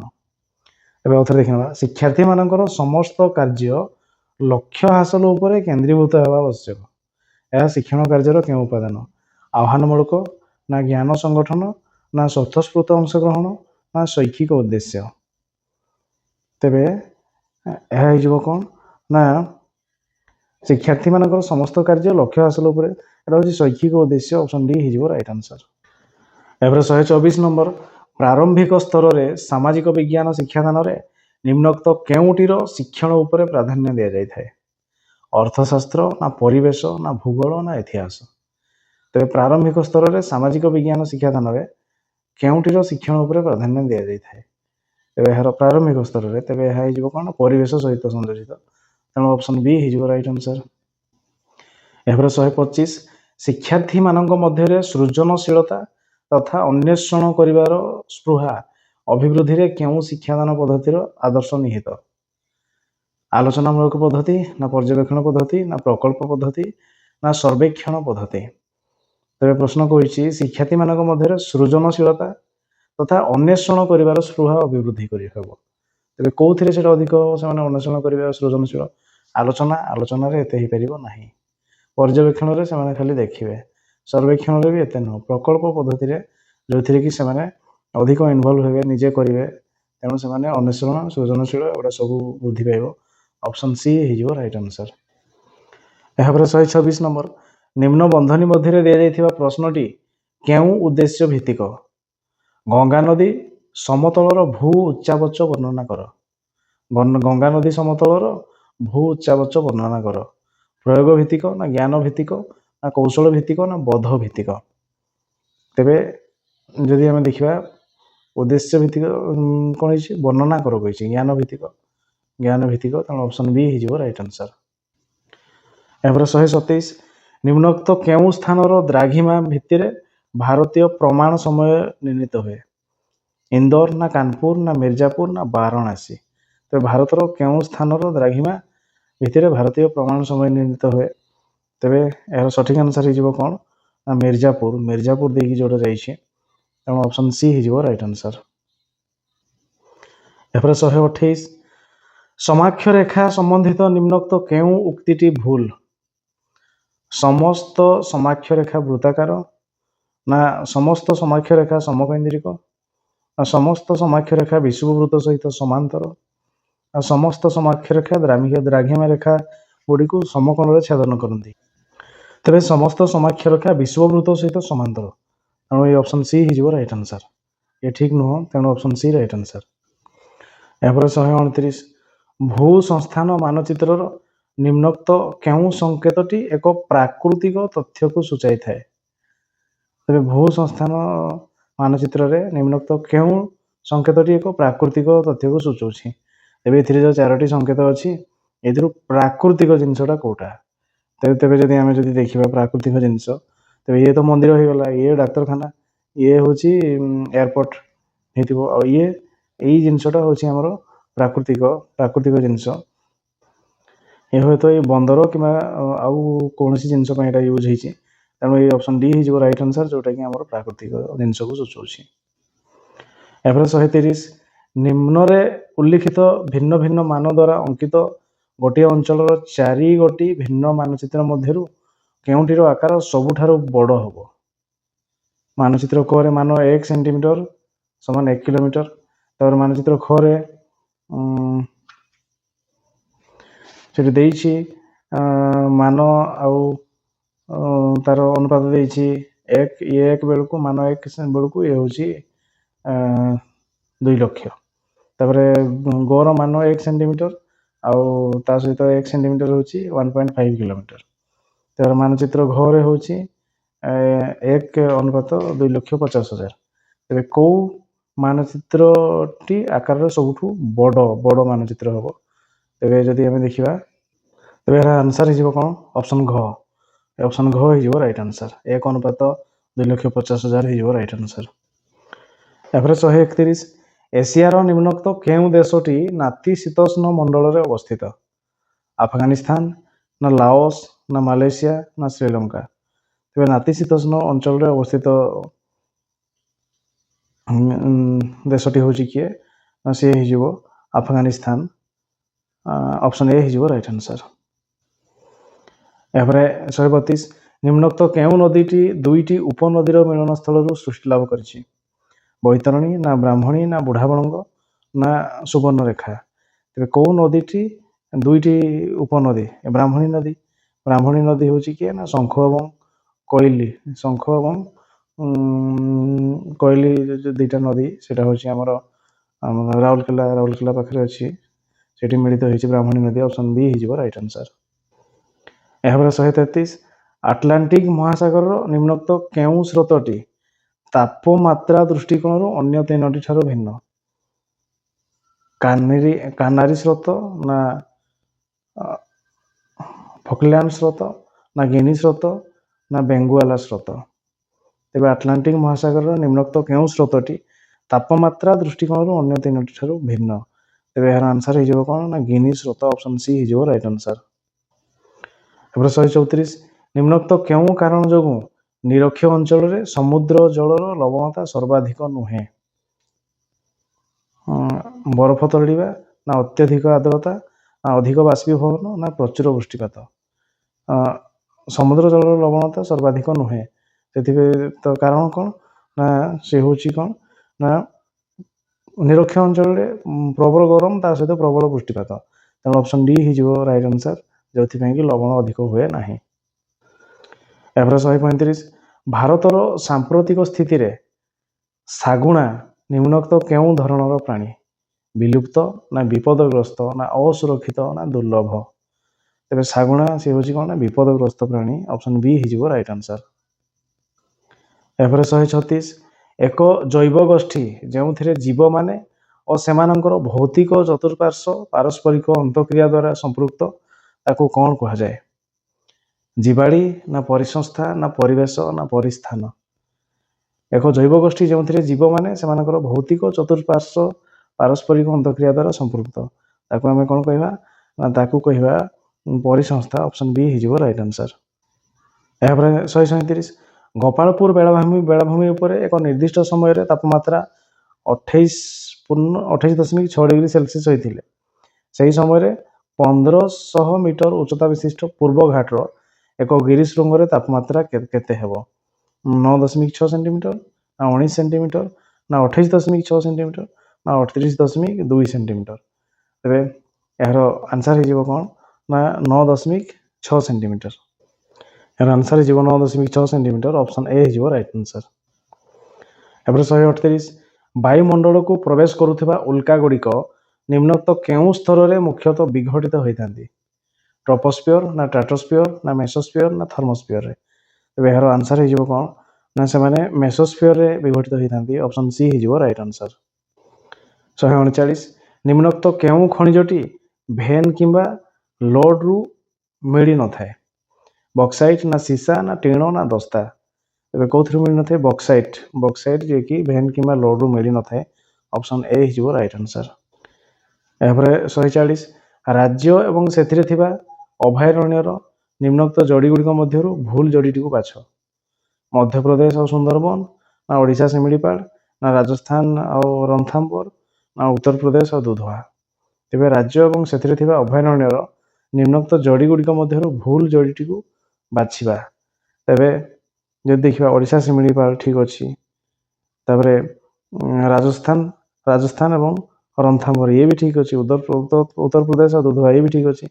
सुंदरबन होछि हमर बंगोपसागर रे मध्य प्रदेश और सुंदरबन देछि ये ठीक हो नाही। सुंदरबन जदि देइथांता हमर पश्चिम बंग बांग्लादेश एगुड़ा सब तेणु ऑप्शन ए भूल अछि तेणु ऑप्शन ए हिजिवो ठीक आंसर।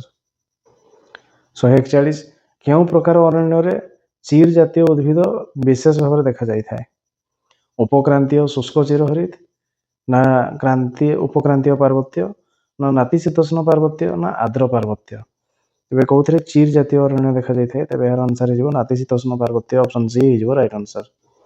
142 ନିମ୍ନୋକ୍ତ କେଉଁ କାର୍ଯ୍ୟକଳାପ ଅରଣ୍ୟ ଭୂମିର ଆୟତନ ବୃଦ୍ଧି ପାଇଁ ନିଆଯାଉଥିବା ପଦକ୍ଷେପ ଗୁଡ଼ିକର ପରିପନ୍ଥୀ? ପୁନଃ ବନୀକରଣ, ନା ସ୍ଥାନାନ୍ତରିତ କୃଷି, ନା ସାମାଜିକ ବନୀକରଣ, ନା ଜଳଛାୟା ଉନ୍ନୟନ? କେଉଁ କାର୍ଯ୍ୟକଳାପ ଅରଣ୍ୟ ଭୂମିର ଆୟତନ ବୃଦ୍ଧି ପାଇଁ ନିଆଯାଉଥିବା ପଦକ୍ଷେପ ଗୁଡ଼ିକର ପରିପନ୍ଥୀ? ଅରଣ୍ୟ ଭୂମିର ଆୟତନ ବୃଦ୍ଧି କରିବା, ତେବେ କେମିତି କରାହବ? ନା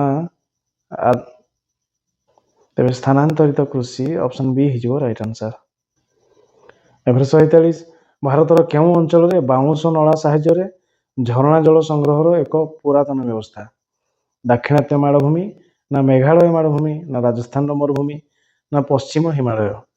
ତେବେ କେଉଁ ଅଞ୍ଚଳରେ ବାଉଁଶ ନଳା ସାହାଯ୍ୟରେ ଝରଣା ଜଳ ସଂଗ୍ରହ ଏକ ପୁରାତନ ବ୍ୟବସ୍ଥା? ସେଟା ହେଉଛି ମେଘାଳୟ ମାଳଭୂମିରେ, ମେଘାଳୟରେ, ଅପସନ୍ ବି ହେଇଯିବ ରାଇଟ୍ ଆନ୍ସର। ଏହାପରେ 144 କେଉଁ ଦେଶର ସହାୟତାରେ ଅନୁଗୁଳଠାରେ ନାଲ୍କୋ ଆଲୁମିନିୟମ କାରଖାନା ପ୍ରତିଷ୍ଠିତ ହୋଇଛି? କାନାଡା, ନା ଫ୍ରାନ୍ସ, ନା ଜର୍ମାନୀ, ନା ଯୁକ୍ତରାଜ୍ୟ? ତେବେ କେଉଁ ଦେଶର ସହାୟତାରେ ନାଲ୍କୋ ଆଲୁମିନିୟମ କାରଖାନା ପ୍ରସ୍ତୁତ ହେଇଛି ଆମ ଅନୁଗୁଳରେ? ସେ ହେଇଯିବ କ'ଣ? ନା କାନାଡା।